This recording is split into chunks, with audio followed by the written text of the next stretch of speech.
Exactly. TLB ban right out the gate. They said, Ooh. we're tired of waiting. No more shenanigans from our own team, and get rid of the TLV. TLV taken away. One thing I did glean from my brief encounter with PRX is they have a very wide hero pool. So having TLV taken off the board in Garden of Terror does not surprise me all that much, and neither does this Tracer ban coming out against Baby on board. I wonder if that's against Mockery. Yeah. I mean, Mockery draws this ban. That's the cool every thing single about series. About Kai and Mockery for sure, and I believe Ferguson, is that Tarask? No, that's Cav G. I don't know. One of their players. Kyle Ferguson is Tarask, yes. Kyle Ferguson is Tarask. Okay. Yes. Like they're obviously I didn't remember his in-game name, but they're pretty well-known streamers, right? I think all three of them at least. All five of them, honestly. I mean, Cav doesn't get on Twitch all that often. Yeah. He's still on there sometimes. So your heroes are well known. Your playstyles are well known. Like I like to stream. I've stopped streaming Heroes of the Storm because it's free scouting. I'll pick it back up in the off season, I guess. But like, or if I'm just screwing around, not playing my role or not playing with my team. But I think that's the danger of being good at this game. It is. You get known. Or that Sonya first pick. But yeah. Oh, so with PRX having a wide hero pool, then I think at this point you just ban the heroes in general that you don't want to play against. You're not making You're not making the meme bans like, oh, we got to ban Gazlo and Hogger and Diva and Imperius because they're really strong in the meta right now. You ban the heroes that are going to actually counter the comp you're trying to play, and they're not really target bans either. Which, obviously, nice pickup. That is a beefy team so far. Very strong front line over here for Baby on board. Look at that. All into the Tychus, which I do have a comment about in just a second once I fit.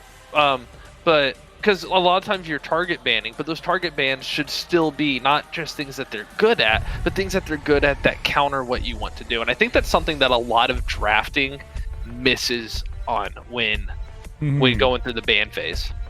It's something that, it's difficult scouting. It's kind of an advanced thing. Like, you look at the stuff that people play the most, and you go, do we ban that?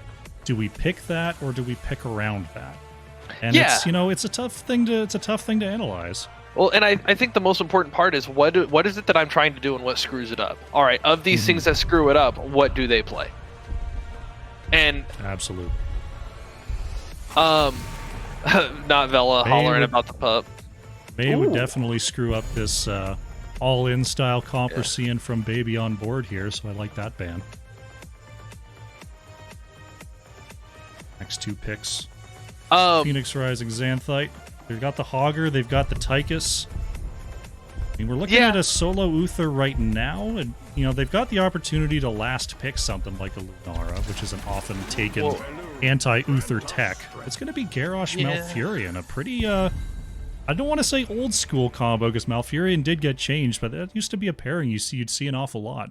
Yeah, and it's still going to work really strong, especially with that sleep on Rue. I think Lunara is a really good pick here, and as a last pick, we don't know, or I say we as the casters don't know either what that last pick is going to be. So are you in a position to go ahead? They take the Lunara away. I think that's the best decision they could have made, because otherwise you're gambling with the idea of, do we take another healer because of the Lunara? Do we go with the rest of the team comp? Not a Lunara, but that is a quad, or that's a quad bruiser team. We were talking yesterday about how you could have like 4 bruisers and 3 healers all in the same comp. Maiev, I like the Maiev pick with that. I think that's going to be really strong. So you have 4 bruisers into a Tychus, but as I think we talked about last night as well, the more HP heavy heroes you have into 1 or 2 percentage heroes, really the better off you are, because while those percentage heroes are good against each one of those heroes, that's still frontline you have left over. Whereas if they just had the Diablo or just the Garrosh or just a Cho'Gall, right? Then that gets melted down and gone away, and if you don't have more frontline, you're toast.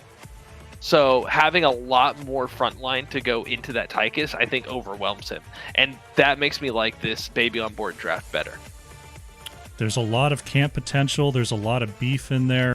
But Maiev is kind of a wild card here. We'll have to see how these two teams clash. We won't have to wait much longer. Here we go. On the left in the blue, it is Baby on board. Kyberry's on the Uther. Tarask is playing the Malthael. Garrett on the Sonya. Mockery playing Lunara.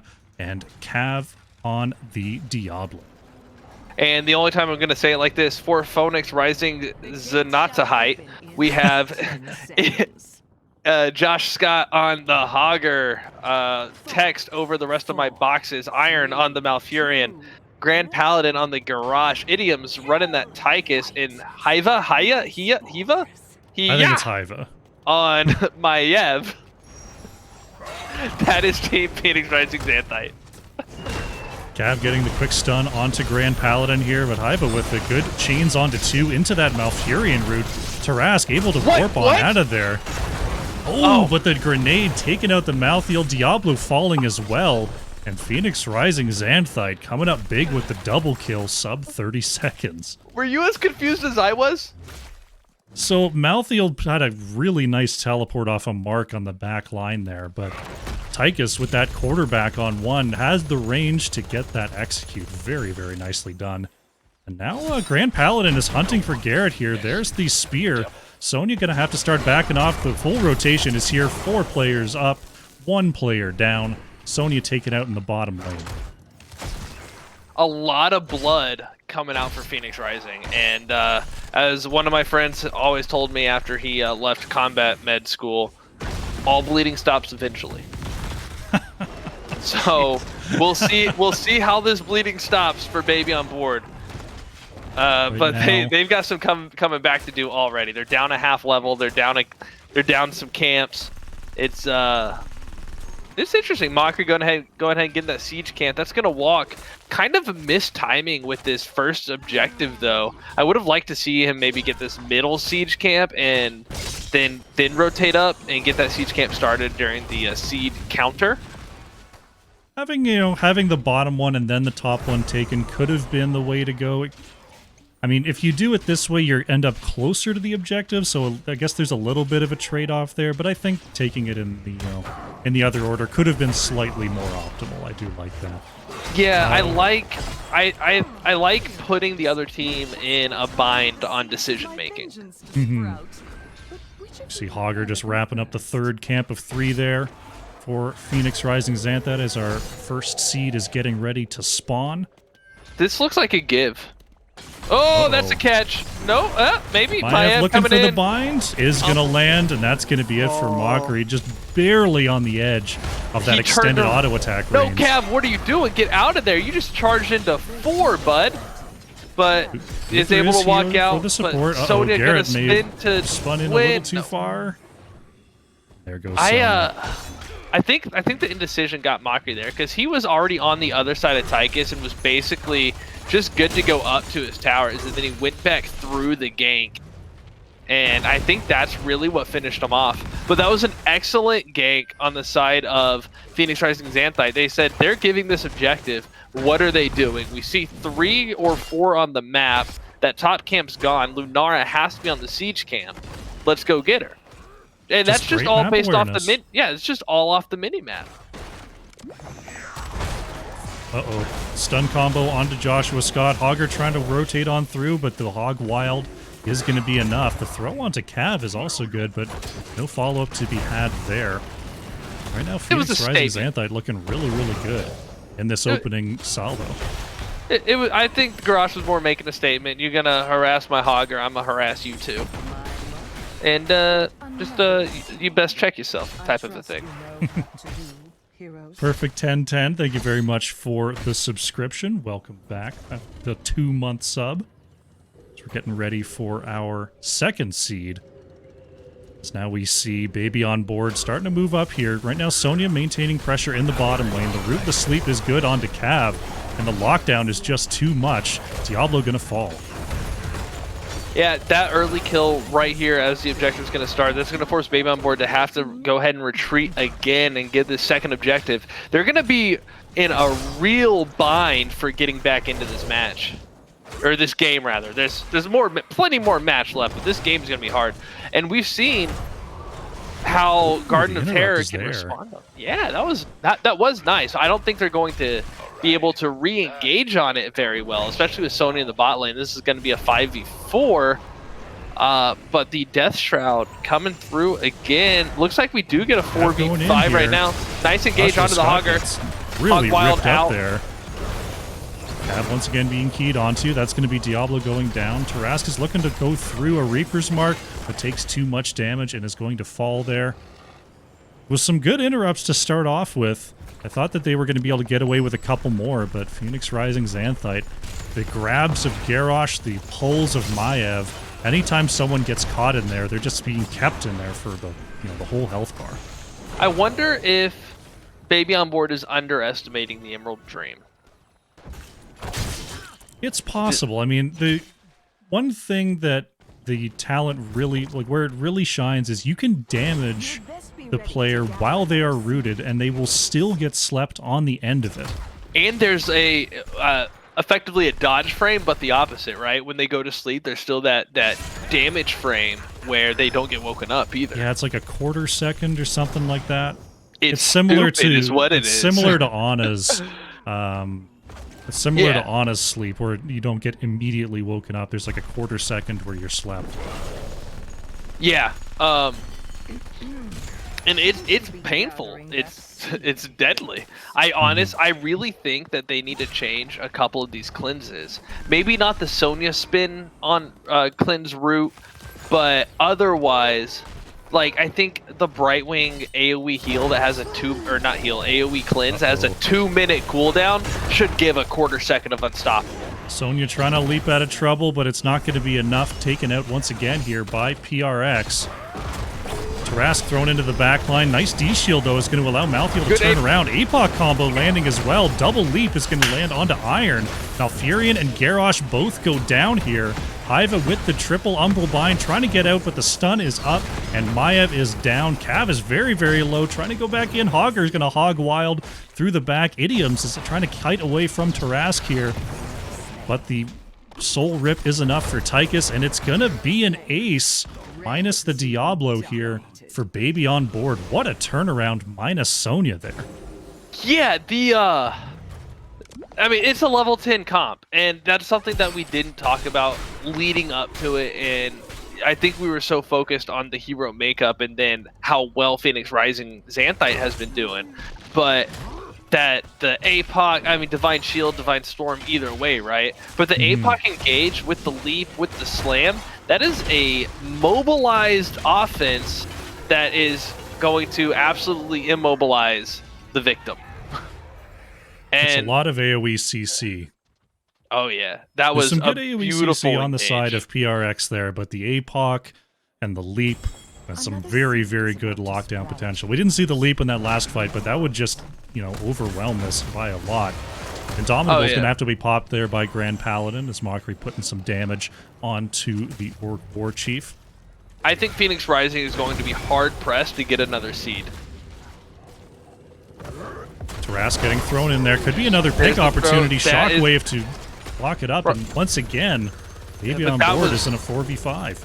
Yeah, that was a lot of abilities. So maybe they do go ahead and decide to clear right after I say they'll be hard-pressed for it. But, I mean, if you're going to have to clear terrors, you want to do it earlier than later. That was a questionable go-in by the Malthael. I think that was a really good repositioning of an out-of-position hero by the Garrosh. I don't know. I would have liked to see some follow-up for the Malthael, though. I think they could have made that a real fight. Baby on Board. Looks like they're going to try to engage behind this. There's the APOC. It's not going to land on anyone. Unstoppables are popped by PRX. Looks like Baby on Board is going to move back and try to clear out this terror as Mockery escaping through that bottom angle. Right now, Hogger is just pushing that bottom lane with that terror, so almost certainly going to take out that lane. Malthael clearing up the mid, and Grand Paladin wants a throw. Not exactly onto Diablo, not the best throw target available. Yeah, I think Phoenix Rising was definitely glad to have that almost fight right here during terrors, because that's time not clearing, and that's a lot of abilities being used. Absolutely. It is going to be 2 forts, though. Top and bottom fort are going to go down. Mockery maybe a little bit far out here. Sees them with that Wisp. Uses the leap there to get over Grand Paladin. Nice spatial awareness there coming out from Mockery. And now the objective is pretty much reset, and I feel like Phoenix Rising Xanthite didn't get quite as much out of that as you hoped for in a first objective. I agree. The only getting 2 forts, especially not getting that middle fort, not getting any keep structure damage that includes the wall, right? It's not enough push that, again, with this deadly team fight, if Baby on Board doesn't get picked before the fight starts, then, which Maev Garrosh is all about getting that pick. So I think whoever's dictating the fight honestly ends up winning it, which is not something we saw last night. Cav thinking about another engage here. Sonya is starting to come up, so we could have a possible fight. Kai is thrown in and stunned.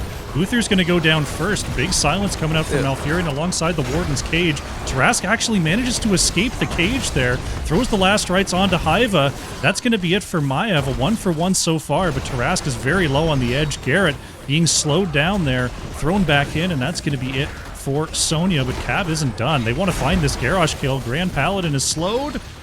Mockery's going to reposition, but ultimately fall here. Tarask is low as well. Malthael's going to fall. Tychus with the triple. Cav trying to run away, thrown back by Garrosh, and it's looking like the ace this time, going over to Phoenix Rising Xanthite. Yeah, a really good fight, and I'm thinking, you know, you can pick and kill anyone on that team, but Uther is not the right choice. That heal on death is, I mean, you're still fighting a 5v5 even after you kill the Uther, but it ended up drawn out long enough that it worked out really well. Nice pick on the Garage, the flipping the stun into the wall. Be in trouble the fort gonna start doing damage, but Hogger picking up the aggro and giving a berth for Garrosh to get out. That's a great play there by Hogger, getting that attack in before Garrosh had to turn around.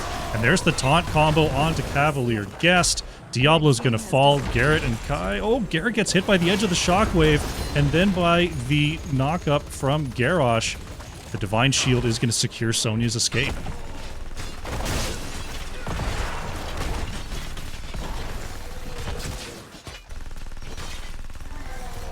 Next seed is up and available.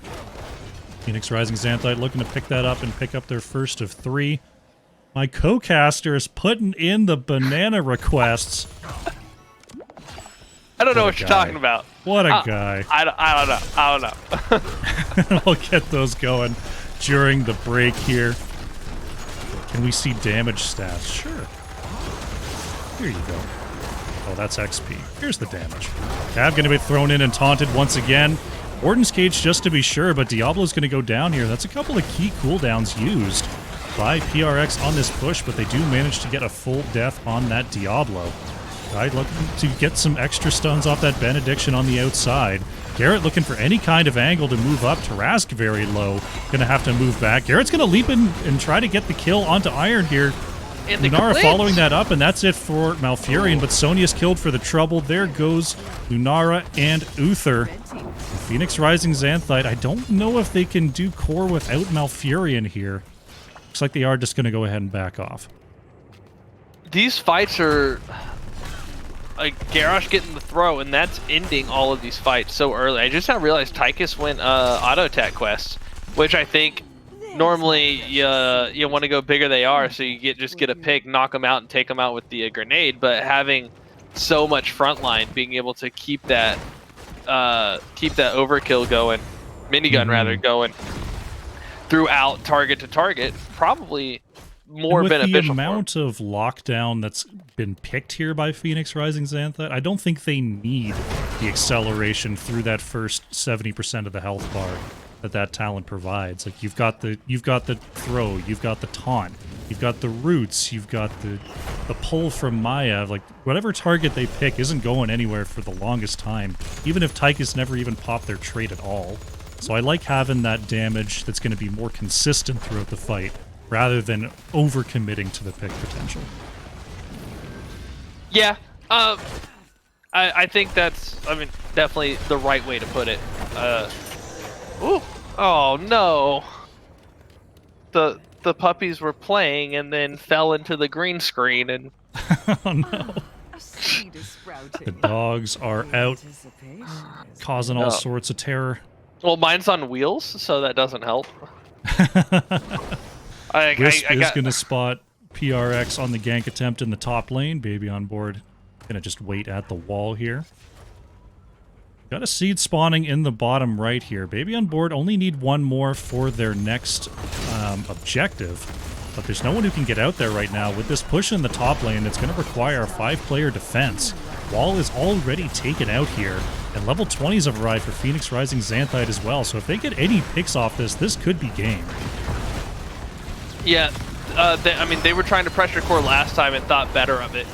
And but this seed could be a huge defense for Baby on board if they're able to get it somehow. If they can get some clear here, they can really push out, maybe even get a keep themselves. Keep is going to fall here. The big red button from Odin securing that final hit. Now we're going to see Phoenix Rising Xanthite just continue to paint this map red. Baby on board is looking for their level 20s.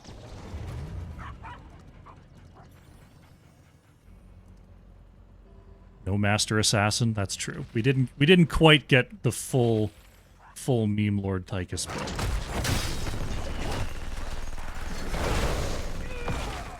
Looks like Phoenix Rising Xanthite are going to pick up their second point, I should say, as they go and pick up their back siege. They're going in to steal this bruiser. Paladin is just checking the bush here. Cav is going to get thrown and taunted. They may get a quick pick onto Diablo here. The root is out and Diablo is down. Just no Diablo chance at all.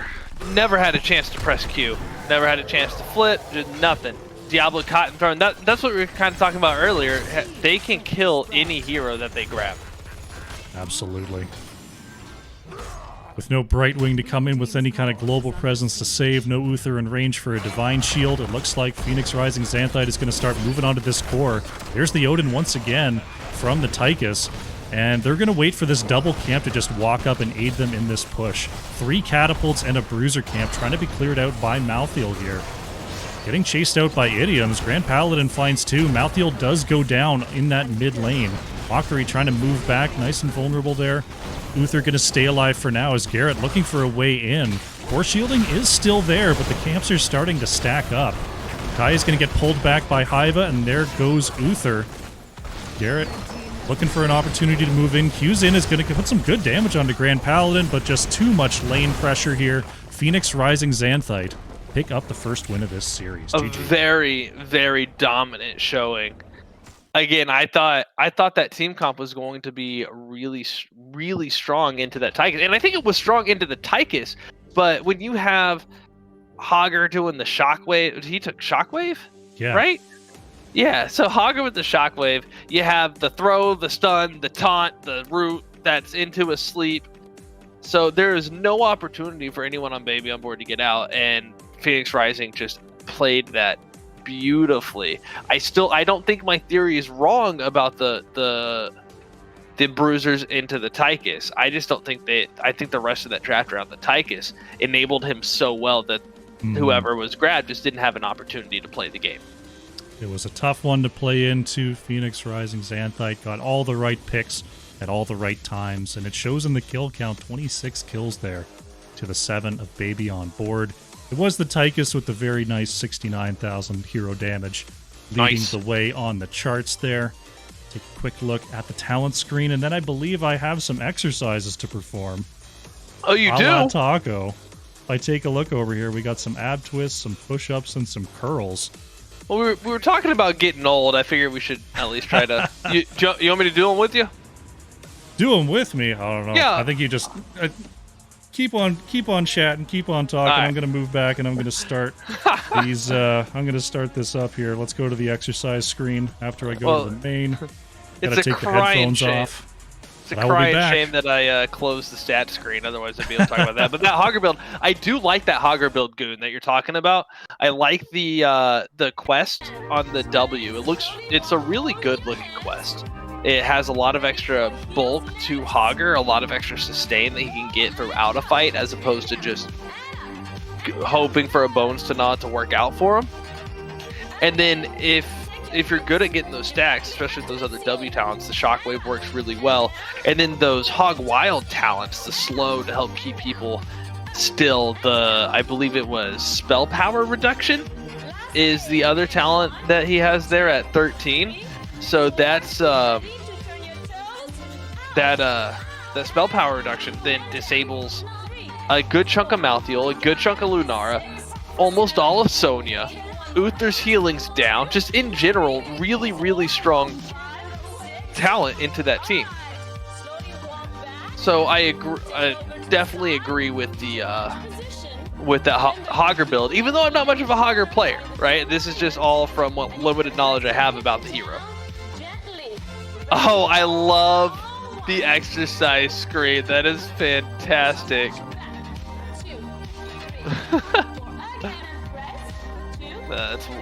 See, me counting won't do anything because you're one, not listening to me, and two, this is like a minute and a half delayed.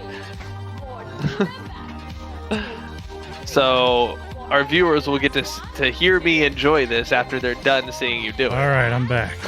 You just missed all of my commentary because it just now started, and I'm talking about how much I'm going. Oh, that's a Probius shirt. That's hilarious, or a Protoss shirt.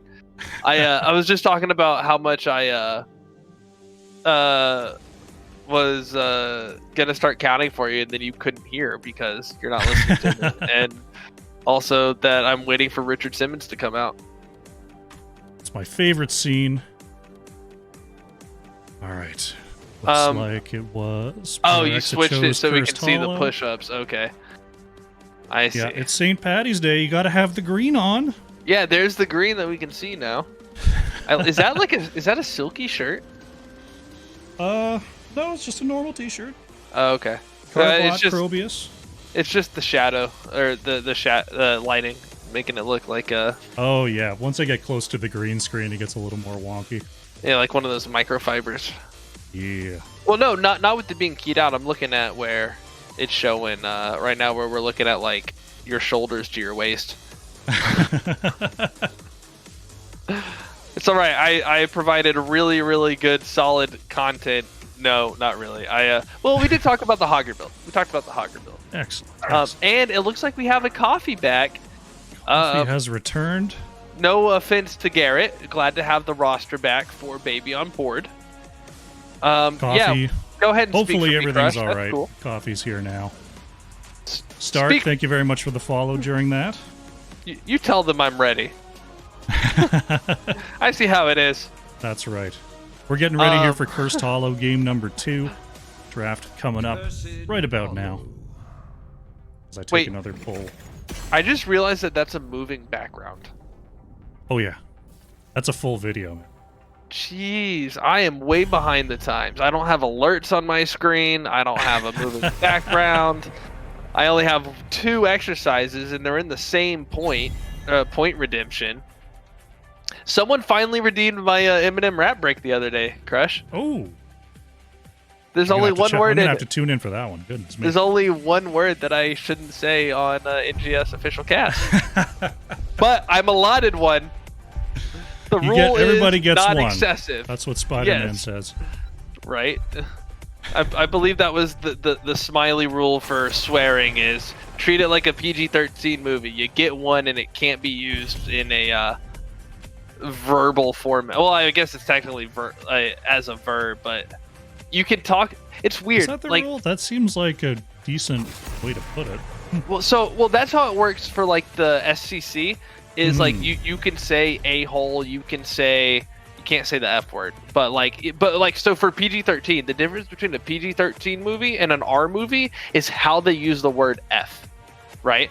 Huh. If you use it insultingly or like as opposed to sensually. Yeah. That makes sense. Yeah, it's weird. It's weird that violence is better than Oh, that's so North American to kill. I know, right? Violence A-okay. Speaking of which, Hogger picked up for Baby on board after these amazing bands of Sonya, Tracer, Chromie, and TLV. We're talking about HOTS, I promise. Hogger knows nothing but violence. Hogger is an R-rated pick. This is true. Right Wing and Tychus going to be the response here for Iron and Idioms. Where's our 40 dome raid? into this R-rated Tower of Elwyn. May Hanzo here for Cav and Mockery. Excuse me, I quit. Oh man. I do like the Hanzo on Cursed Hollow for the interrupt potential, for the sight that you get around a lot of the terrain that cuts you off here. So and there's a lot of spots for a good scatter arrow. So I think Hanzo's definitely a good pick here on Cursed.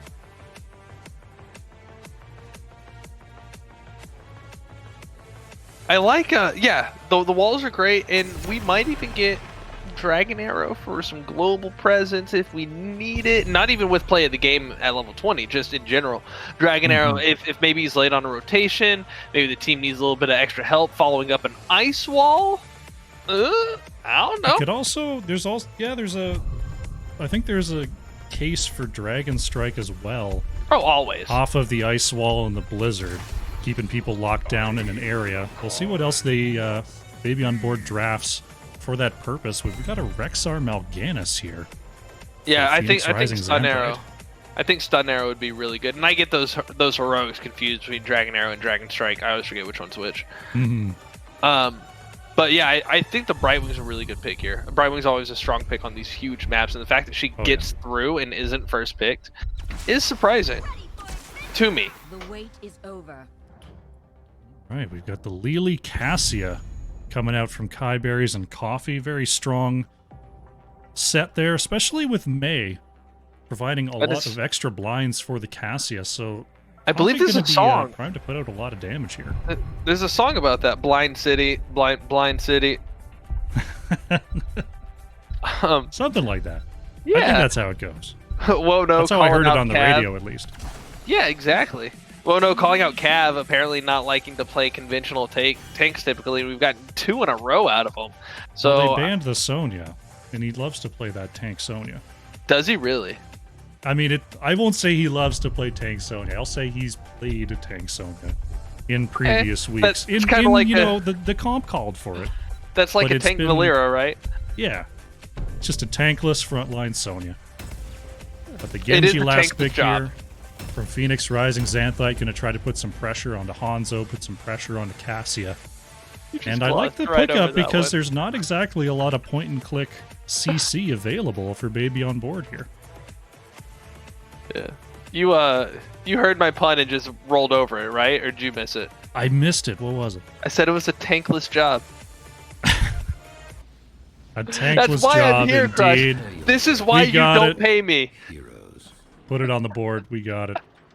Let's go game number 2 on the left in the blue. Baby on Board with Tarask on the Hogger. Kaiberry's playing Lily. Mockery's on the Hanzo. Coffee on the Cassia. And Cavalier Guest is playing the May. And in the red trunks, probably to hide all of the bleeding that's going to happen all over the battlefield. You got to walk through it and it gets all over you. Joshua Scott on the Rexar Iron on the Brightwing, the true terror of the skies. Idioms on Tychus. Hiva on Genjiro. And that leaves somebody. Grand Paladin on the Mal'Ganis. That is Team Phoenix Rising. Xanthite. Hanzo looking to stack up those W's on level 1. No other quest talents to be had here. Let's see who has the superior first wave clear. Looks like Genji may be looking for a flank. Idioms comes out of that bottom brush as well. Grand Paladin decides to back on up with those Fell Claws. And looks like Baby on Board has the superior clear to start things off. And May gonna head on down towards the bottom lane to try to deal with this Rexar. I like the level 1 that we get out of Mal'Ganis. The slow auto attacks from Hanzo are going to be kind of big and beefy, so you're going to get more mitigation value out of that winged guard than some of the other talents at level 1. I guess there's only 3, so some of the other would have to be the rest. And the going heavy pack, getting those extra blinds, this Baby on Board team all about... Yeah, barely got out. May is super survivable, though. This Baby on Board team all about disabling Tychus today. Absolutely. Tychus, there's a lot of blinds available. We'll see. I mean, Tychus, well, I'm interested to see what the build's going to be, whether it's going to be the Q stack on 13-16, whether it's going to be a full investment into those grenades, or if it's just going to be looking for opportunities to DPS while you're not blound. We'll have to see what Idioms goes with here. Yeah, I like these camp pickups, picking them up in the right order, getting some good timing. It looks like, actually, this time Phoenix Rising might be behind on the camp rotation, leaving Tychus to get camps. They don't have clear, they don't have a camp presence. I think that's really going to bite Phoenix Rising on this game. They have a good team fight, but if the team fight doesn't go perfectly for them, they're stuck behind in XP almost the entire game. We'll see if there's going to be a Brightwing visit on this camp. Genji is starting to move up to the top lane here. Because Tychus, I don't think, can do this alone. The kiting is impressive here from Idioms. Actually, Tychus might actually be able to do that. That's something I'm going to have to practice, because if I was trying to take this camp as Tychus, it would not be going nearly this well. Looks like it won't work out. Grand Paladin going to come in. Brightwing going to come in. The grand experiment ends. I was up top watching Hogger get beaten up by Hiva and Brightwing, and I was like, when is Brightwing going to leave and save the Tychus? Turns out Mal'Ganis, like every other evil demon lord, I guess I'll do it myself. Shy is in a little bit of trouble here as Hiva jumps over the wall looking for those autos. Idioms trying to lock in the overkill. The grenade over the wall. Quarterback once again picking up that early kill for Phoenix Rising Xanthite. I like seeing those really cool. Like, everyone likes the good kills. I like the good kills, but Hogger picking up the objective, just okay. This is mine now. Y'all have fun. You know what? I'll trade a Lily for that. I'll trade Lily for that. Tychus once again going for that in the rhythm stacks on level 4 here. Uh-oh, Coffee, better be careful as Rexar is starting to rotate in. That's a hard one. Again, so bigger they are, there's so many blinds that you don't get the value out of it, but you're not going to be able to stack a whole lot. But once it gets stacked, you know, then it'll last through the blinds. What's the other talent? Master Assassin? Yeah, I mean, Master Assassin would be equally useless here, I think. But so you can auto-attack faster while you're blinded? Doesn't it apply to all? I thought it was a damage bonus to everything. I thought it was just autos. You know, I haven't seen it picked in so long. I thought it was just an auto-attack speed increase. Chat, let us know what Master Assassin does. I'm pretty sure it's just a speed increase, which would mean like you're just that much speedier and not hitting your autos. Right. So, I mean, there's not a lot of good. There's not a lot of good choices, I'll say.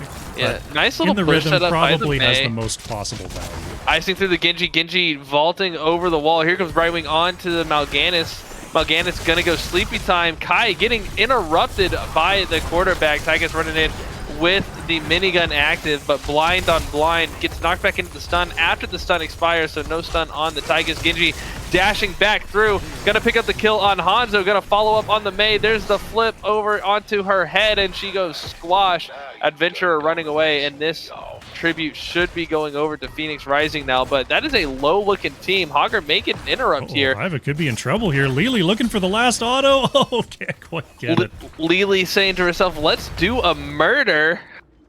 And Hogger Lily might be able to get this with how low and how little mana the rest of Phoenix Rising has, but Brightwing doesn't need mana to heal.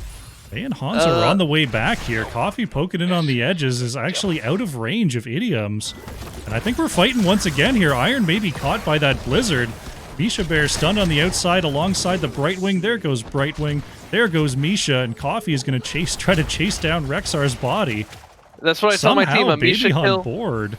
A Misha kill is a kill. It counts. It's value. That was an amazing comeback on that objective from Baby on Board. We do have confirmation from With or Without Balls. Master Assassin is attack speed, and this is why I like casting with you, Crush, because you set me straight. If it was a flat damage increase, I could say like, okay, you at least get some overkill damage, you get some grenade damage. That could be worth something here. But extra auto attack speed, definitely not the way. Yeah. Coffee almost getting ganked in the bottom lane there. But that's the one. That's one that ramps up as he gets takedowns, right? Yes. Okay. Okay, so it's still the talent I was thinking. It just doesn't do anything that I thought it did. Yeah. I thought it was like tracers. You're still fully susceptible to being blinded with that talent. I really like this draft into the Tychus. It's hilarious to me. Coffee could be in trouble here. Manages to actually see them coming, moving into that top bush. If Coffee doesn't get that vision there, I think he's definitely dead to that rotation. I think so. I'm interested in how Rexar finishes this build. I suspect he goes auto attacks, but into those blinds, that makes it hard. I don't know how else he would build the Rexar though. A nice Dragon Strike out there. Grand Paladin moving on in, finds the stun onto Coffee. Ice Wall going to cut off most of Phoenix Rising Xanthite, but Haiba is going to slash in with that Dragon Blade. Lili getting a full channel off on that ult, but there's so much damage coming out here. Coffee trying to get the last hits onto Genji. Lili going to fall here. Coffee gets away, but Hogger going down as well. That's 2 kills for Phoenix Rising Xanthite. Dodged the grenade too. How much would you have wanted to see a water dragon there and just turn the fight? Oh, you know, it's the potential is there, but against this team, you see the value of the jugs in that situation. I see no value in jugs ever. Keeping everyone alive. They almost had it. They almost had enough time there. I think it definitely versus this Genji. You've got to be worried about the Dragon Blade just cleaving everyone down. This is bold. Okay, no, it's not bold anymore. Objectives top. They can afford to give it, and Phoenix Rising getting their own boss in response to this boss down here. Now, Phoenix Rising starting late on their boss. Misha causing a little bit of havoc, but Baby on Board can get up there and maybe even... No, they're not going to get up there in time to do anything. Fast. But this is a luxury that you have when you have those 2 curse points at this point in the game. You get to make that boss play, and you say, if we don't get to the objective, that's no big deal. They only give 2 points. But they get to 5 before this because Rexar has There's the Ice Wall going to land on it too. Dragon Strike coming on out. Iron going to try to blink out, but still inside the Dragon Strike. Kai healing everyone up with those jugs. Brightwing is going to go down. Grand Paladin. Joshua Scott with the boars on the outside. Carrion Swarm popped here by Grand Paladin as well. Coffee's trying to chase down Idioms, but I think Idioms is turning that fight. Cassia goes down. Yeah, the turn from Phoenix Rising worked out really well. That ball lightning got a lot of good value on Brightwing. Mal'Ganis goes down thanks to Hogger, the raid boss. So many raid bosses in this game. But Brightwing coming back in on the Tychus, but not before the curse gets caught. The curse gets cast, and the bottom fort going to fall. Oh, wait, Rexar. Where did Rexar go down? Mockery in the bottom lane getting the kill in the jungle onto Rexar. Didn't see that one coming. Didn't see it coming, didn't see it going. It's just... Hey, it's on the screen. Meanwhile, the boss actually lived that whole time. I mean, it's very low health now, but it's going to have to be cleared up by Haiba there. That's 3 forts down for Baby on Board, and they're starting to do damage to these walls. And this is absolutely what you want to get. Where they were struggling, where Phoenix Rising struggled on that Gardens game, getting the extra push here during this curse. They're both level 13. They're moving into this later game. And getting this advantage press. And Rexar did go auto attacks at 13. Will probably go the movement speed at 16, but still going to be susceptible to blinds. A nice ice wall under the blizzard, but Brightwing with the clutch soothing mist going to get rid of the stun off the blizzard as it happens. Cav trying to get the stun onto 2 in the backline. Has to pop that trait. I don't think May is getting out of here. The stun is in, and that is it for May. 2 kills on the back of that turn for Phoenix Rising Xanthite. That was looking like a pretty decent one there until that clutch cleanse from Brightwing. Yeah, and then overstaying a curse is so easy to do. And now here comes the entirety of Phoenix Rising, except for, I guess, 2, but... Brightwing with the hyper shift might be able to shift in soon, but Baby on Board going to go ahead and give this camp, not wanting to take this 3v3. Tarask almost picking up the camp steal there with that garbage, or that loot horde, I should say. The garbage fire is the talent, the loot horde is the ability. Almost getting the block there, but has to use the hortible to get on out. I do have to issue a correction, as I talked about how with this comp and the wave clear available that Phoenix Rising was going to be trailing in XP basically the entirety of the game but they're ahead on XP by almost a full level right now.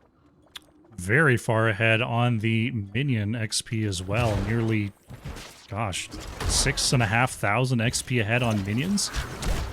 So just great lane coverage coming out from Phoenix Rising Xanthite throughout this whole game, and that's got them a level ahead.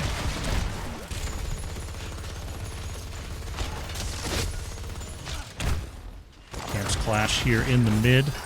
Our next curse is up top, but there's no full objective to be had as we are 0-1 on those curse points. Looks like Hogger trying to find 16 there in the top lane, while Phoenix Rising Xanthite is just looking to push with the remainder of this bruiser camp here in the mid. Odin going to be popped as well. Oh, Ice Wall going to land onto 2 here. Wizard coming out with the Dragon Strike. They do find the stun onto 1, and that's going to be it for Misha. Tarask on the outside, looking to move on in. Uh-oh, the polymorph, that's going to be enough. Hogger's going to go down as Hiva once again putting that Dragon Blade on the back line. Cav keeping the rest of Phoenix Rising Xanthite at bay. Can Coffee actually get out of here, though? Those swipes are starting to add up. Hiva gets the auto attacks. It's not going to be enough here. Phoenix Rising Xanthite, they do find that pick onto Hogger. Misha securing the retreat here for PRX.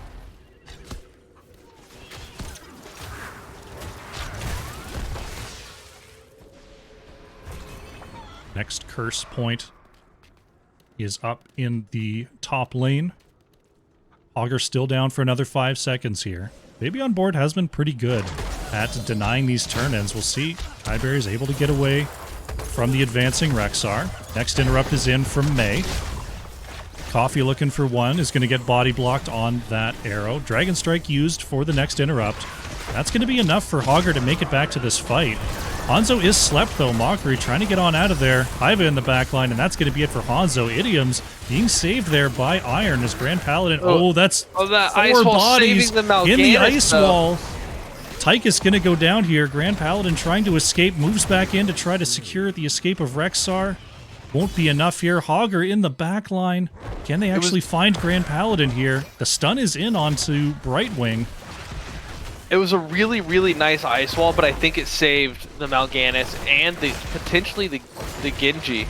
Brightwing's at full health coming out of that, but the Hog Wild going through wasn't finished hitting heroes, and that ice wall still would have landed basically just the same as they followed it out.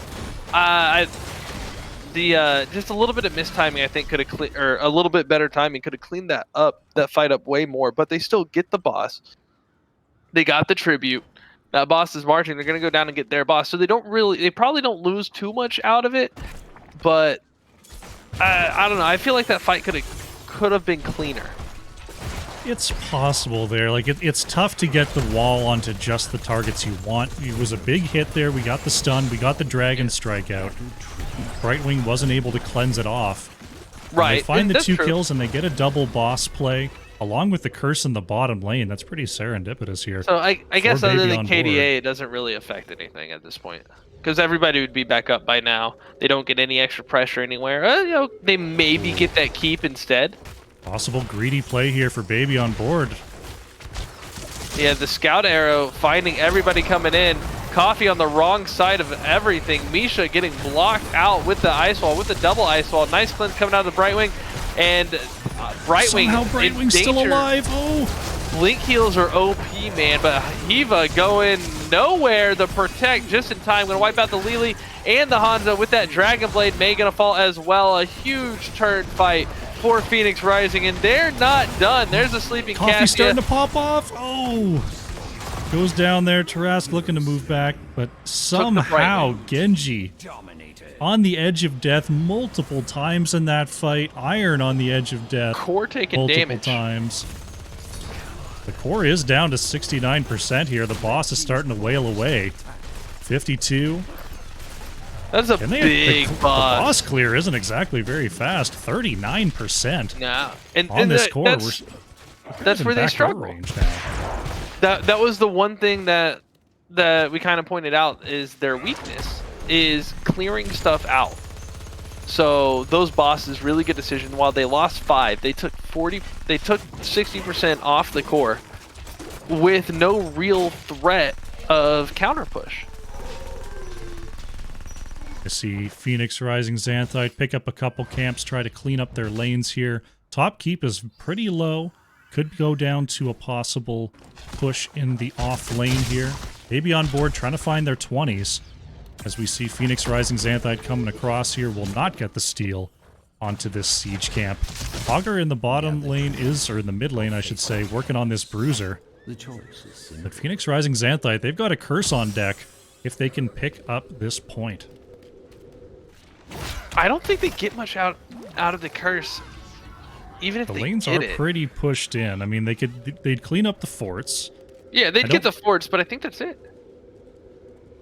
Right now, Baby on board is just clearing up the mid here, taking out that bruiser. 5 seconds till the point spawns. That's going to leave a bruiser camp pushing in the mid here for Baby on board.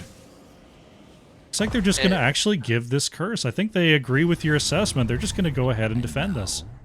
Yeah, and that leaves, and then they're in a position. They're up a tribute coming out of the curse, and I think you just defend the keeps. I mean, this bruiser camp's pushing in. Mid could go down if they decide to just body it, but they're for backing. It's just going to be everyone's backing now. They're just going to go and clean up the lanes. I think that's a mistake.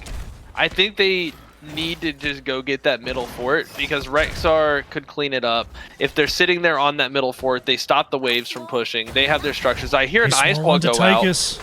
Iron can't get in range for a cleanse. The Dragon Strike is out, and Tychus is down. Short-handed. Baby on board finds the pick. Hey, Crush, I got a riddle for you. What's your riddle, Taco? What happens when you're playing a 5-member team game and you send 4 people back to base? You've only got 1 left on the map, Taco. That's right, and they die. Baby on board pick up a very timely kill here. Lanes are pushed in now, but over time they'll be able to push those back out. The bosses aren't up for another minute here, so Baby on board will not have that luxury, and none of the camps are really up here, so all they really have time to do is go back and clear these lanes, get the potential, and then start skulking around on the map, staying off vision. Start turning. I got to think about the next top boss though, because Phoenix Rising Xanthite, they're starting to set up. I think they want to rip this. Yeah, as they soon do as have can. They do have Ice Wall up, and Hydra's bringing up a good point. They're worried about a back door, but you either go back with 5 or you go back with enough to clear, and as soon as you see them show up, you go defend. But I don't think they really have on out here. Maybe on board. They want to steal this boss. Grand Paladin is going to pop that Carrion Swarm immediately. Hyva's got the Dragon Blade rolling. The stun onto Genji is good. Is going to keep on trucking into the back line. Tarask uses the Hortipult to escape. Good blind onto Tychus as Kyber is trying to stay alive there. Ice Wall not going to hit, but look at the ball lightning just tearing up the backline of Phoenix Rising Xanthite. The Infinite Lightning going to take out Genji as well. Mal'Ganis and Brightwing go down. That's a triple kill here for Baby on board. And they're going to go ahead and start up this boss. Yeah, I don't think they could have taken the keep, or in the core, faster than it would take the back, and I think you get a free keep while you send one to defend.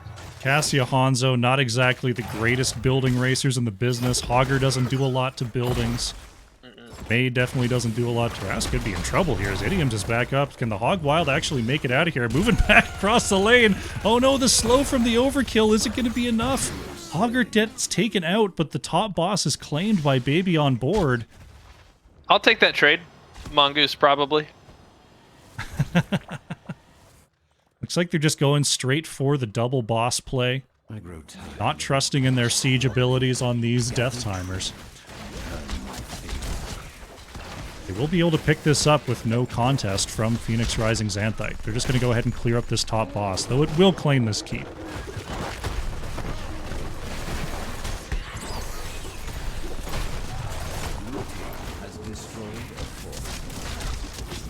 To see whether this bottom boss will actually looks like they might actually just kind of they might be baiting this, holding, waiting to see what they see that everyone from PRX is back here.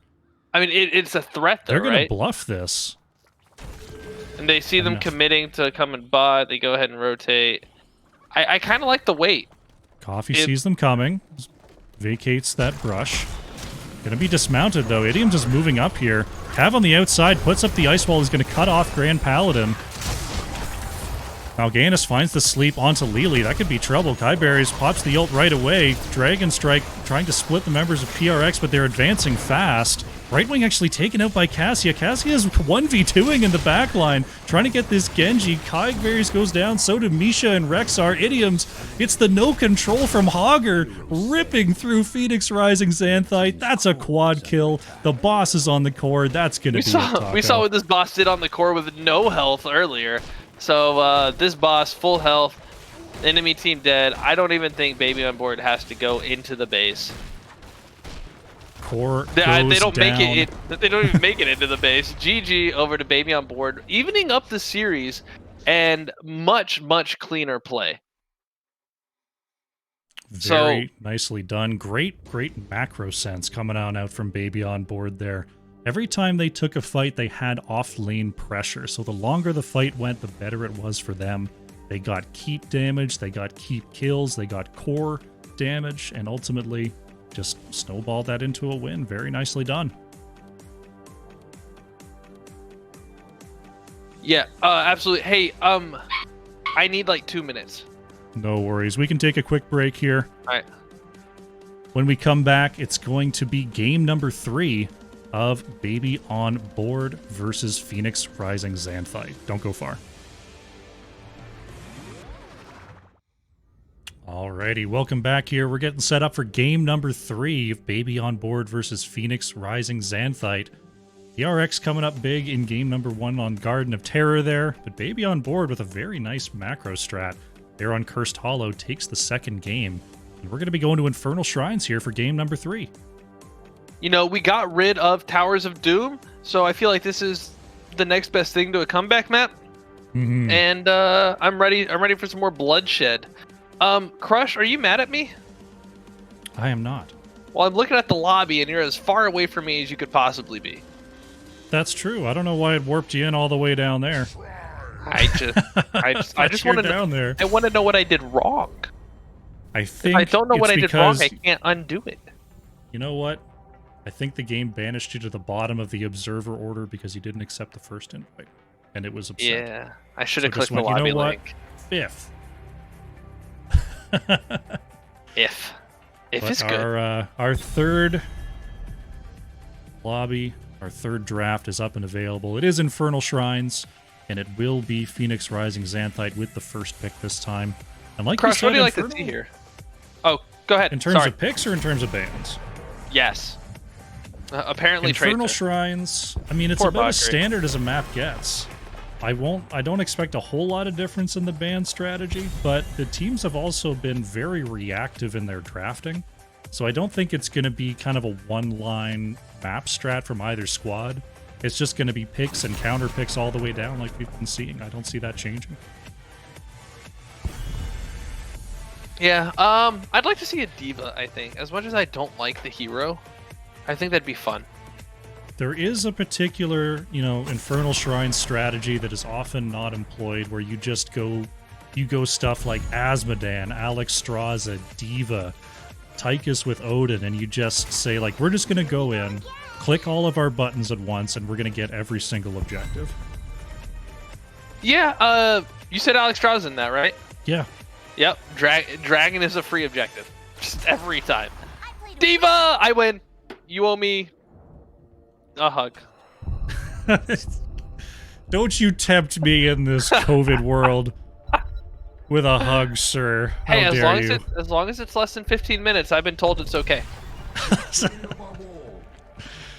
Oh, man. My company strictly adheres to all of the ever-changing CDC rules.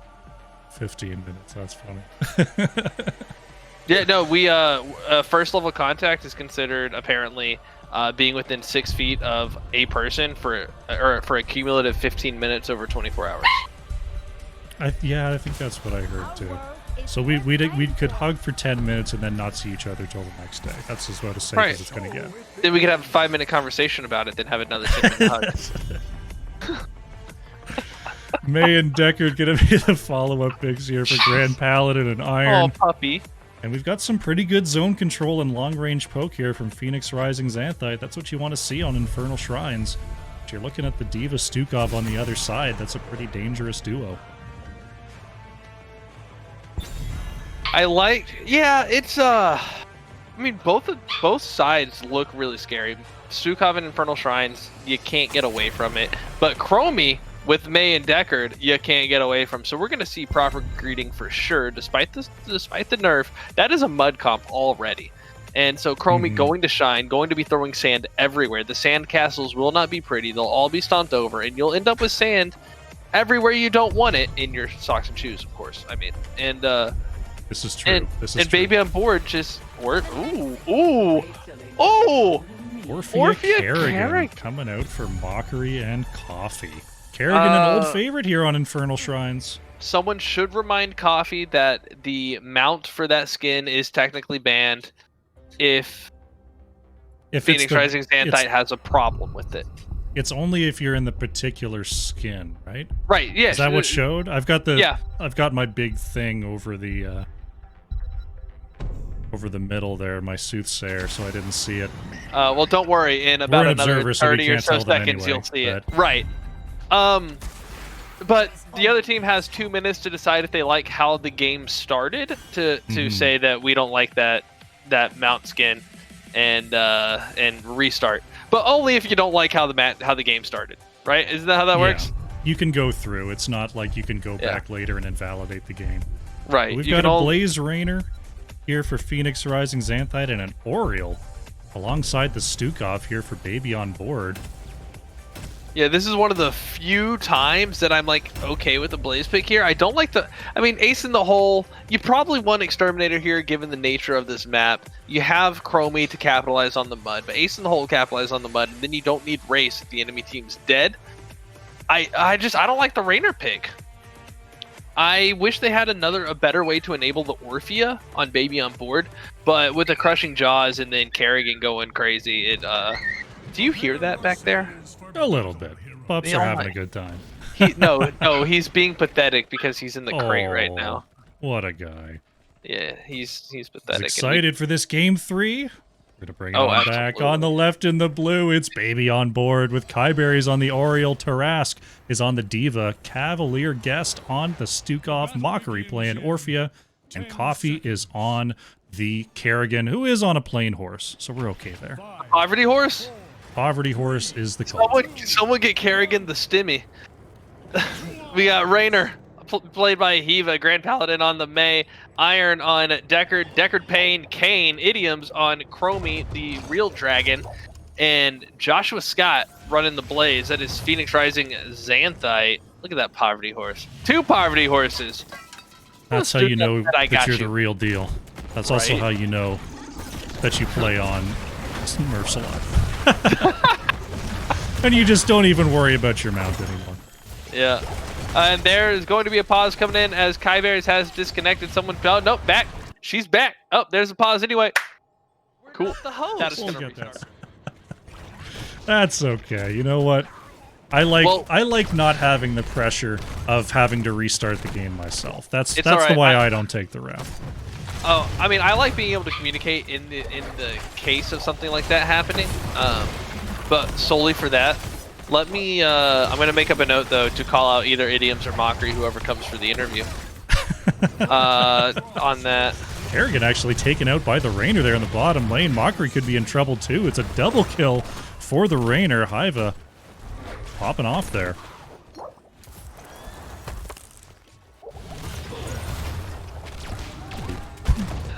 You think maybe that was a strategic pause? Strategic pause? No, I don't think so. I've fallen victim to one of those. It felt so bad. It wasn't actually a strategic pause, but it was. Just worked out that way. Yeah. Although I think we had one ourselves at one point, so. Coffee's working on Grand Paladin here. The bottom camp is going to be claimed by Phoenix Rising Xanthite. Yeah. All the while, your Blaze is doing some double soaking versus D.Va. Yeah, and same for D.Va against Blaze. Just clear, say hi on the way. Okay, I just realized that D.Va is using the Blaze skin. And I don't know if that's BM or hilarious. Looks like Baby on board, gonna go ahead and claim their camp. Grand Paladin was thinking about moving in there. The chromatic, or what's it called? Chromatic anomaly? Anderhall anomaly was chosen by Chromie to get those 3 traps out on the field here. It's going to provide a lot of extra vision. Chromie bullcrap. I always get Chromie banned against me. I'm not allowed to play Chromie anymore this season, and I want to play more Chromie. Takes notes. I gots to have my Chromie, okay? Right? Stop banning it! Not if I ever play you. It's mean. We're like 2 divisions apart, don't worry. I'll just have to get even better at something else, that's all. Yeah, this Mortar Shrine coming up for both teams because it has not been claimed yet. Mortar Punisher, lots of good burst damage. Not a whole lot of CC, but it's some nice damage to follow up on, especially from the top rope. If you can get some good roots there from the Blaze, from the Decker, those mortar shells landing onto one target do an awful lot of damage. So I think, you know, having that root, having that lockdown over on the side of Phoenix Rising Xanthite, if they can pick up this Immortal, could be very, very effective. Look at Grand Paladin actually catching 3 there. The time stop onto Diva along with the Decker root. Cavalier Guest trying to get on out of there. But Mockery actually turning this around. Look at all that Orphea damage, forcing Joshua Scott to move back here. And all the while, Diva's just been clearing this objective kind of silently right above Phoenix Rising Xanthite, who suddenly realized they're down 20 minions. Yeah, people forget that Orphea's effectively a bruiser. Until she misses. Until she misses, yeah. Diva Bomb going to come on out here, try to secure a couple last hits. That's 30 minions here for Baby on board. Skyberry's getting the whip into that pylon. Grand Paladin trying to lock down the Diva here. There's the Decker Root as well. They really want to find this Diva kill. The stun lockdown. Taras trying to move on back here. The Dragon's Breath not quite going to land onto Diva. Look at that silent slow from the Stukov and the Orphea. Hyva trying to move back here, but once again, Decker coming up huge with a triple root. Well, that's why his name is what it is. Deckard Pain. Iron is completely out of mana here, so I'm not going to see too many more of those combos. Can Phoenix Rising Xanthite actually finish this off? They're now even on the minions. Cavalier Guest trying to get some last hits with that lurking arm. Finds one, but I think PRX has this locked down. There it is. What a turnaround for PRX. Punisher. And they're going to take the fight. 5v3. The Punisher may have a jump here onto Kai. No, it's going to jump onto Diva, but there goes Oriole all the same. Root is good onto the mech. Going to go ahead and pop that. That's, you know, 2.5 kills there for Phoenix Rising Xanthite. What a back and forth over our first objective. Mockery in some trouble here. The Chromie damage too much alongside that Punisher. Pilot Diva going to go ahead and start dealing the damage here. Grand Paladin is going to threaten, but the objective is taken out. Phoenix Rising Xanthite is going to finish off this fort. Pilot Diva is the highest untalented consistent target, damage. Yeah, single target damage in the game. It is, yes. Just extremely high rate of auto attack at a surprisingly high amount per attack. I think, you know, there's a point in the curve where Butcher gets ahead once you factor in all the talents and the stacking. Of course. But you're right, like untalented from level 1, it's Pilot Diva. Yeah. Looks like Phoenix Rising Xanthite going to go into the steal. Scout it out. Yeah, that was a good scout. I always love that from Oriole. You just there's a level of indignance from Oriole's abilities, just little slippity slaps with those silken ribbons. Yeah. It's like, what am I supposed to do with this? Oh, why does it hurt? Just whoosh. Away, mortal. Right? I've no time for you. But Phoenix Rising Xanthite looking to paint the map red down here with possibly the triple camp play. Yeah, much better map control lane. This game. Oh, yeah. I forget, did Hogger got banned, right? Yes, Hogger was banned away. Both teams have picked him? Mm-hmm. Infernal Shrines is what?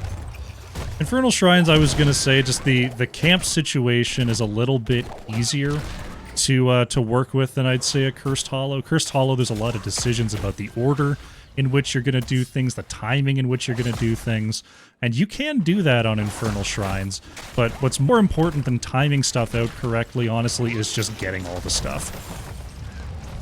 Yeah, Ice Wall going to land onto Orphea here. Mockery going to be pushed back by the Lornado. That's going to be it for Orphea. Hivok taking some damage from Coffee on the outside, but combo not in time. Enough. And Kerrigan does go down here. Did you see how long it took Kerrigan's body to land and stop moving? No, I missed that.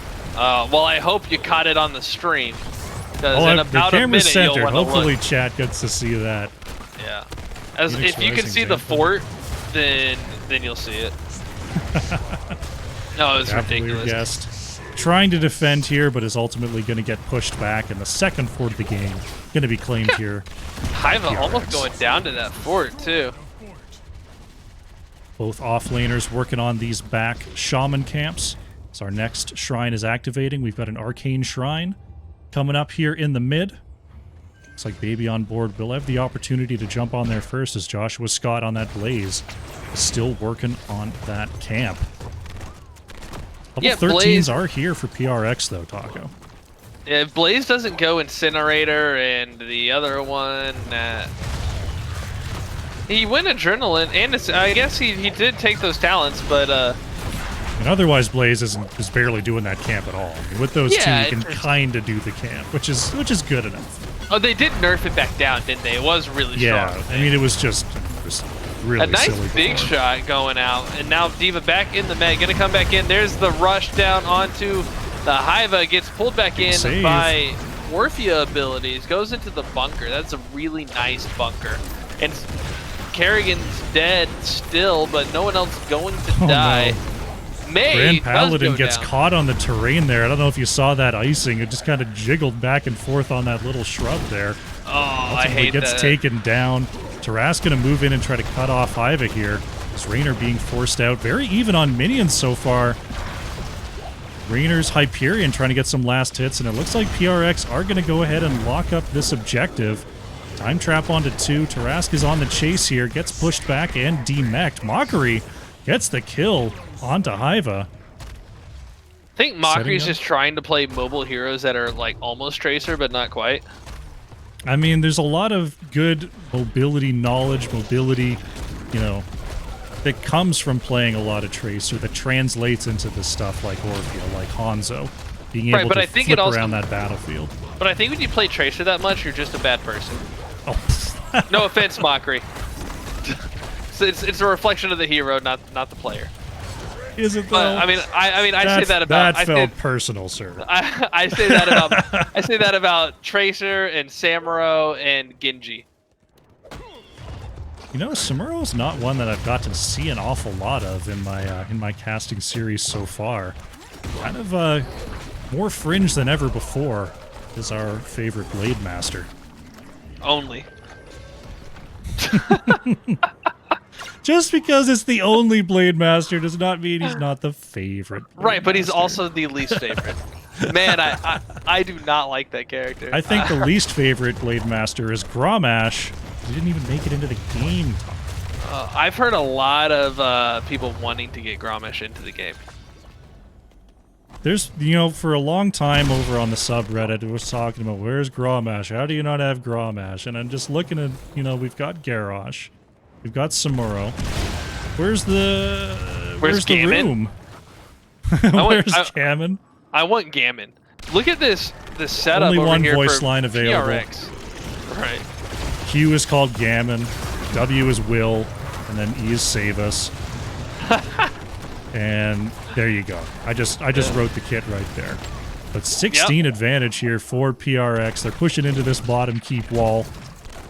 Right now, Baby on board is on the back foot right here. They're going to try to make something happen.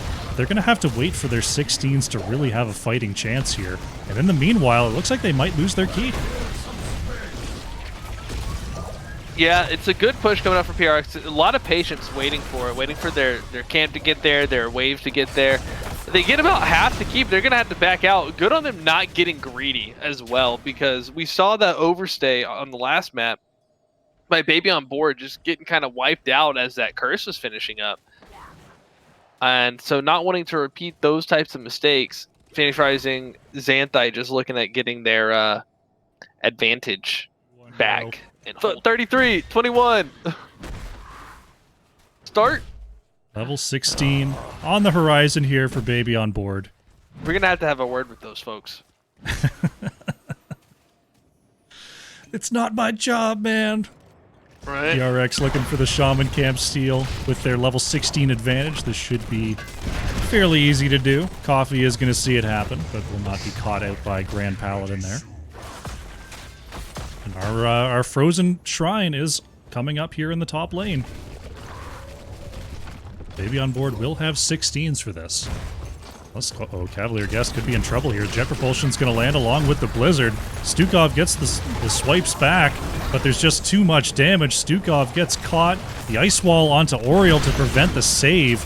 That's a veteran move there from PRX. Great timing on those abilities.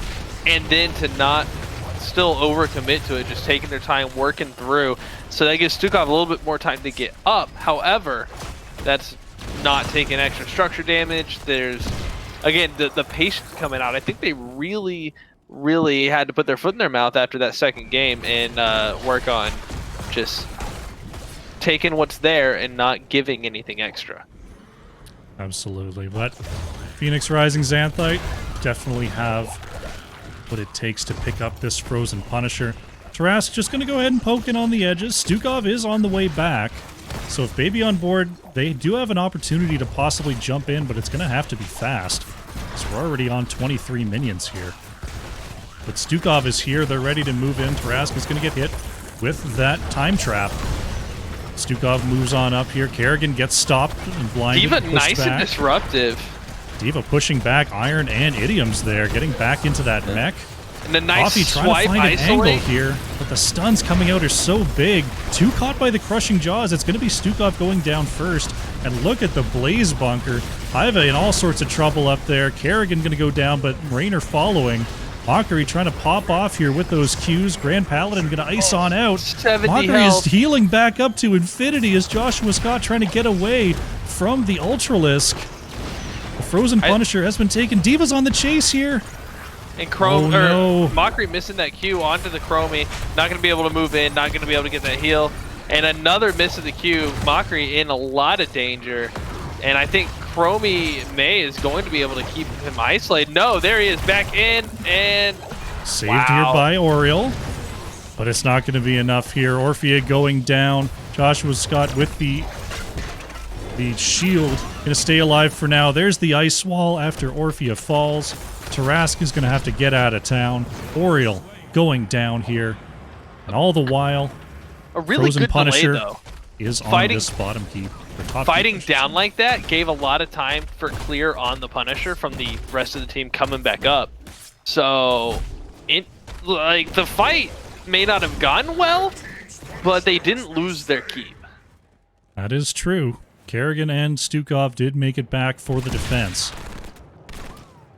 I can't believe May and Blaze both survived that.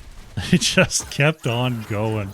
Like, Orphea was pumping out a ton of damage and was just on the edge of a kill so many times. Orphea did miss 2 waltzes in a row, though. And I think that's where the fight I think that's where the turn... I mean, the fight was already broken down, but I think we could have seen a couple more kills on red team if those Qs weren't missed. So Phoenix Rising getting out of the way of those, playing the fight, kiting back, done really well until Orphea was too far out and unable to respond. It's a tough one to be sure. I mean, trying to position around all these slows and roots from PRX is a mountain of a task here. Baby on board almost got it done. But PRX, they've got their 20s. They've got this push in the bottom lane. Could be looking at this keep once again here.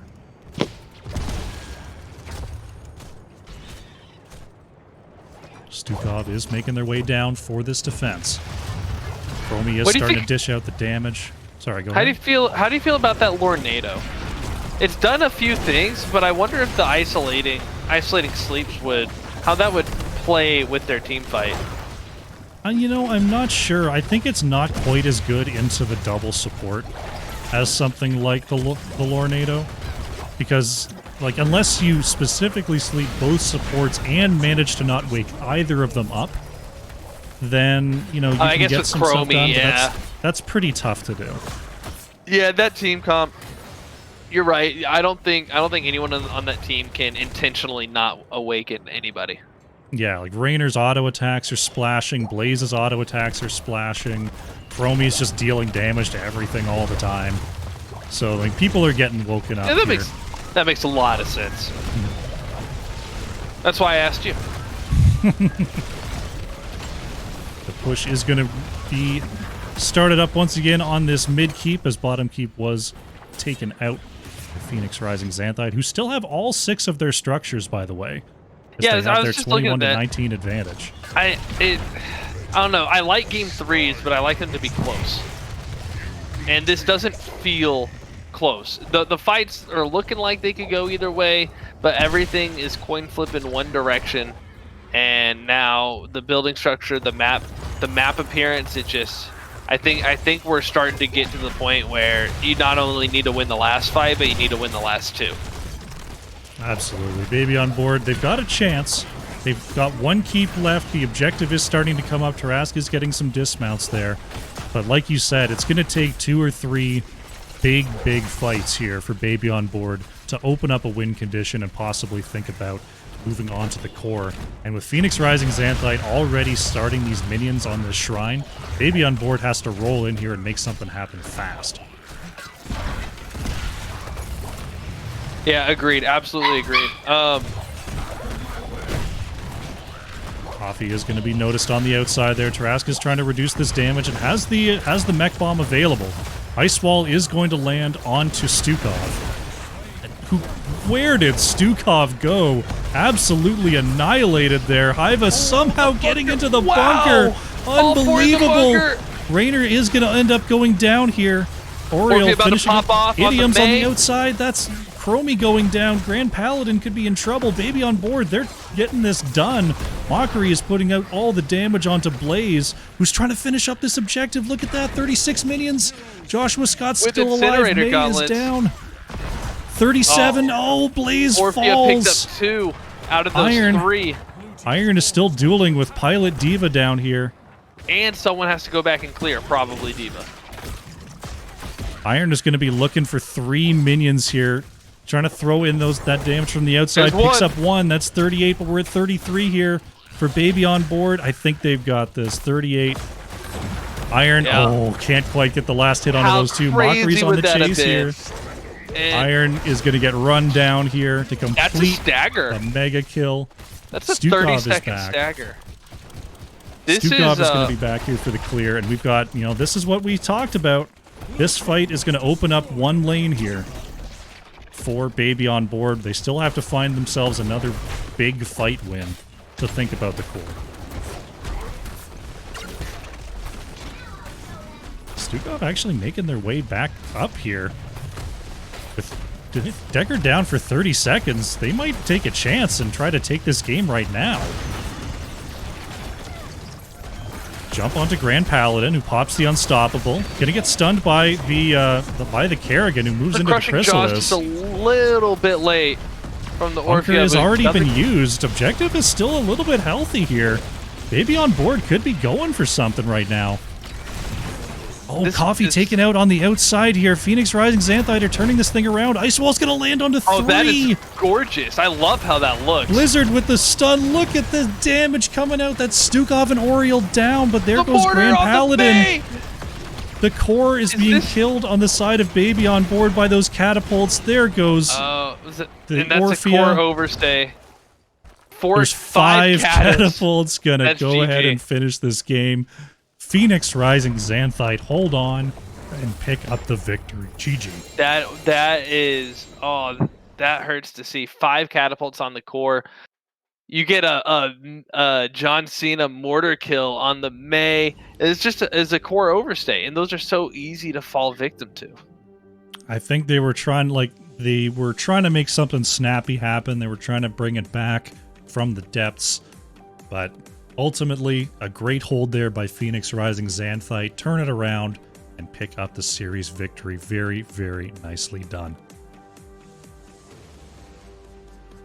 Yeah,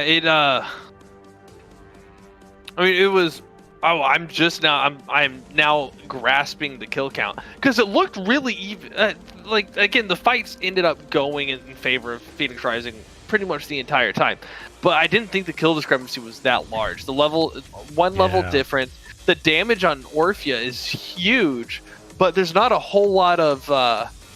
There just wasn't a whole lot of No, I don't want to say comboing, but the follow up, the timing, it just seemed disjointed, and I think that's really where they started to fall apart. Also, Blaze bunker drops were on point. So absolutely, those bunkers were incredible in those late fights. Shout out to Joshua Scott for that one. Yeah, do we get someone? We're gonna find ourselves an interview. Are you good for the interview, or do you need to get over to your scrim? I have a very important question to ask. Yeah. of the interviewee. Okay, so we're going to go ahead and do that. Going to turn off... where'd it go? There it is. Turn off the taco cam. Aww. Yes, interview will be down there. All right, let's find ourselves a lobby. Let's go to lobby 1. All right, we're here. Let's all go to the lobby. All right, I think we're going to get Idioms, who is here. Hello, hello. Congratulations on the 2-1 victory. I have something to say to Jewel. Okay, let's hear it, man. Taco's got something to say. The host is the only one who can make us a referee. Wow, that's why I dropped the noob in there. That's why I dropped the noob in there. Oh, that wasn't at us? It wasn't. No, they know who they are, man. They know who they are. Yes, we're like, I can't tell them. No, it's okay. We established that psychic link. I'm sure we started perfectly in sync of the stream and everything. Yeah, we were watching. If it lasted perfect. We too were ready long, to I'm go. sure we would have gotten into we would have messaged someone on Discord. But heck yeah, man. Yeah. All right, that was my big question. All right. Perfect. Which wasn't a question.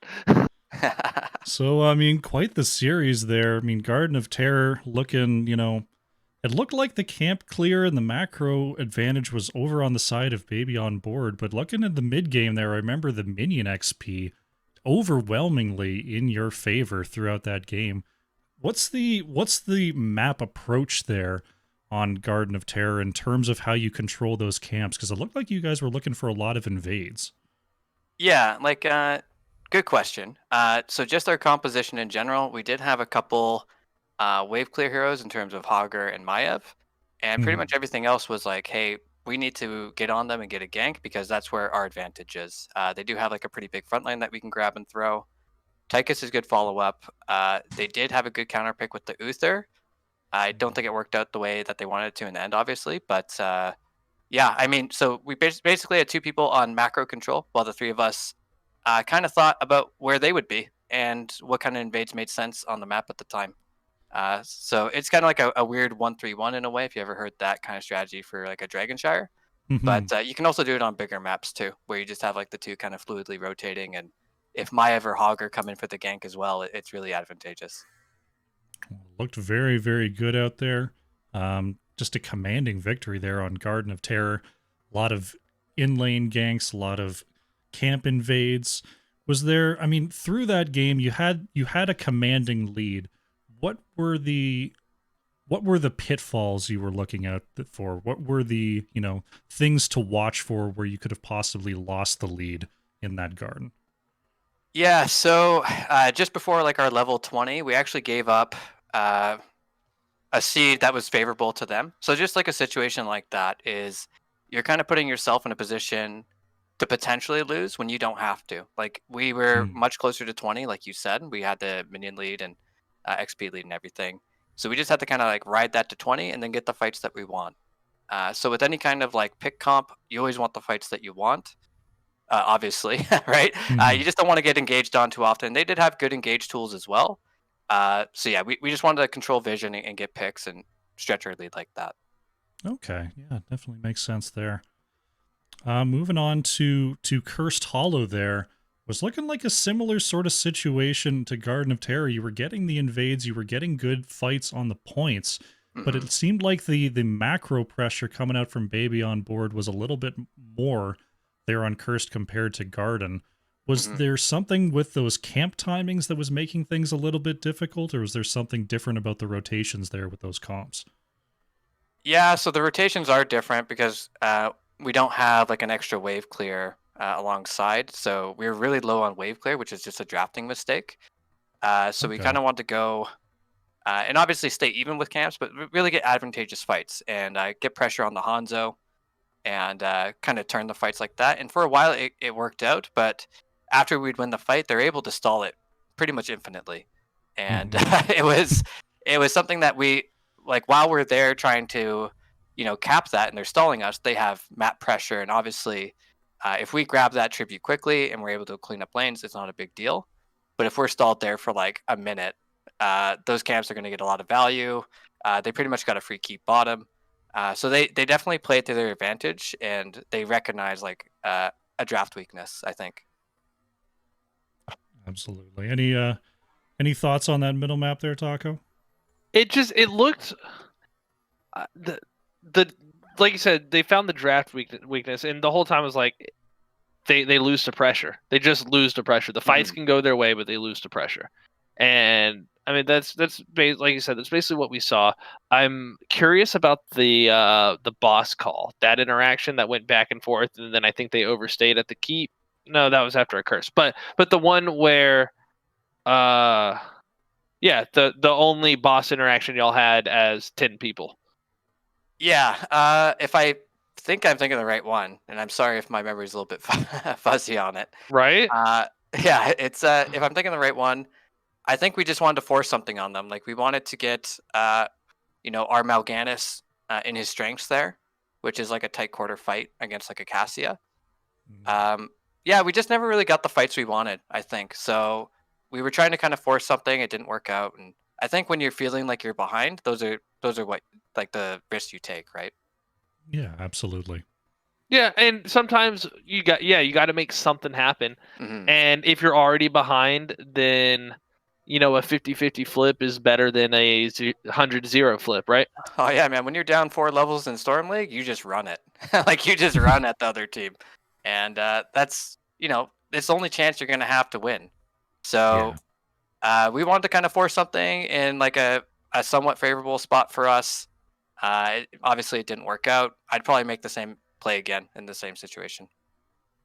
All right. Yeah, definitely makes sense there. That was sort of what we saw. Going Yeah. on to game number 3 there, Infernal Shrines. Kind of a stranglehold on the game that entire time. One thing that the chat definitely noticed and we noticed is the timing on those bunkers was insane, especially in the late game there. Right. Is that, I mean, that looked like a lot of practice in order to get everyone not only dropping the bunker at the right time, but interacting with the bunker to get in there before getting blown up. Is that something, you guys tend to practice a lot? Is that something that you're able to run in multiple situations, or was that more something that was just born out of the draft? No, it's something that we practiced. I don't think it's perfect by any means. Like obviously, there's still some nuances with something like bunker that does take time to get used to. But yeah, the bunkers were really good. Josh is a good Blaze player. I do play Blaze as well, so it does give us like, yeah, it's a hero that we all know the interaction with. Um, the and that just comes down to clear comms, honestly. So we always make the joke that we're calm gamers, but our comms are like very clear, and we're usually calling things out very well. Uh, and that's where we kind of find success with interactions like bunker, right? Mm-hmm. Same like a sanctification, we would have the same interaction or a light bomb, just because we're calling it and we know the timings and stuff. All right, Big plays by absolutely. Josh. Big plays. Oh yeah, makes sense there. Now, I mean, the kind of clenching moment at the end of the game there, Baby on board turns things around on the shrine, is Hmm. pushing down the mid lane, but the pressure in the off lane means that Baby on board has to make something happen really, really fast on that push. What are the comms like at that point when you know that Baby on board is on a clock on that push? Yeah, it's so after that fight, they did a very good job getting engaged. We even had a good bunker, but we just weren't able to get out of it. So they did a very good job getting a fight they wanted. Um, yeah, like we knew they were on a clock. We got both keeps prior to set up lane pressure. As much as we would have gotten, I would have liked to gotten mid keep leading up to the objective. In hindsight, it's probably better we just got the 2 off ones, just because it won us the game. But yeah, it's just about saying, okay, we have 3 people up, like GP, our May players up in 15 seconds. We just stand back, don't stand too close, so don't get jumped. I put down a trap for the jump. GP just walked on top of it. I trapped it. Easy disengage. So we can take our time with fights like that, and that's like an important message to kind of convey. Like you want to take your time, you want to poke, and you kind of want to stretch it out so like they're overstaying. Because at some point, like after the keep, they could have just left, and they chose not to. So that's them trying to win the game right there. When like similar position of Cursed Hollow, they feel like they need to make that play. So yeah, we just kind of patiently poked it out, and we got a kill on Kerrigan when she went too deep towards the bot keep, and yeah, that was game. Very nicely done. Any final questions on that series there, Taco? It's just those bunker drops were amazing, and I hate Blaze. I hate Blaze. Well, okay, I don't hate Blaze. I don't hate Blaze like I hate Genji, Samuro, and Tracer. Those are a different kind of hate for the characters. I don't think Blaze brings enough to a team, but those were really, really good bunkers. Oh, I mean, I respectfully disagree with you, man. I think you didn't think they were good bunkers? Oh no, I think the bunkers were great. Yeah, don't get me wrong. Josh is Monk S player, but the bunkers were good. There's a reason. There's a reason you're in Div A and I'm in Div E. So we can acknowledge that. It's not even about it's not even about that kind of division gap or anything. So Blaze like brings like a lot of frontline to a team when you need frontline and like your main tank's not going to cut it. So we kind of realized after the May pick like we needed more, especially once we saw the Kerrigan or Fia, because they're just going to kind of run at us. So Blaze provides that frontline. He can double soak. He can burn objectives. He provides like a little mini sanctification in ways. It's mostly about coordination with them and understanding you're not going to do like a ton of damage, like if you're on slam build Sonya, right? So I think he's quite good. You should give him a shot in your Storm League games, Ben. Yeah, well, I mean, have y'all liked him in a main tank spot at all? Yeah. I mean, sure. Like you can even run Deathwing as main tank in some spots. Like good heroes are just going to be good in multiple spots. So yeah, I think Blaze could work in a main tank spot. He's more of like a disengage tool in a lot of ways is how I would view him. So if you are drafting him as main tank, you want him kind of like a disengaged role as opposed to like you're throwing out those YOLO charges into 5 people. They part like the seas for Moses and they crush you, right? Yeah. Okay. Well, tell you, hey, slide into my mentions, because I'm working on expanding some tank pool stuff. Heck you what? Yeah, heck, man, hit me up. That's all right, cool. But yeah, other than that, and to be fair, while not liking him, I appreciated the amazingness of those bunkers. And if I have Blaze, I don't like bunker. So like that's like 3 levels of into a really good play. So fair enough. Well, very nicely done, bringing out that 2-1 victory there in that series.